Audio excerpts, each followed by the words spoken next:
Men tug'ruqda o'zim bilan erimni olib kirdim va umuman pushaymon emasman. 4-may kuni ertalab soat 7 da suv ketib dardim kelishni boshladi. Timur ikkalamiz ham joyimizdan sakrab turib, sraz doktorga telefon qilib, raddomga narsalarni yig'ishni boshladik. Raddom uyimizdan ancha uzoq, probkalar bilan 50 minut 1 soatlik yo'l va albatta meni 9 oy davom etgan toksikozim o'sha yerda ham o'zini ko'rsatdi. Mashinada ko'nglim aynib, qusib dabdalam chiqdi. Bunaqa dard kelish, suv ketish va qusish kombosini hech kimga tavsiya qilmayman. Menga yoqmadi. Bir amallab raddomga kelib oldik. Borgan sari og'riqlarim kuchayib ketyapti, chidolmayapman va o'sha payti doktor kelib menga epiduralni anesteziya taklif qildilar. Doktorning aytishlari bo'yicha bu sizni почти что hamma og'rig'ingizni oladi, lekin o'g'lingizni yuragini urishiga, davleniyasiga yomon ta'sir qilishi mumkin.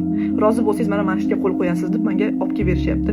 Men qo'rqdim, epiduralkaga отказ qildim. Raddomga soat 8 da kelgan bo'lsak, soat 1 bo'ldi. Men уже moraldan o'lishga tayyorlanyapman, uydagilar bilan xayrlashyapman.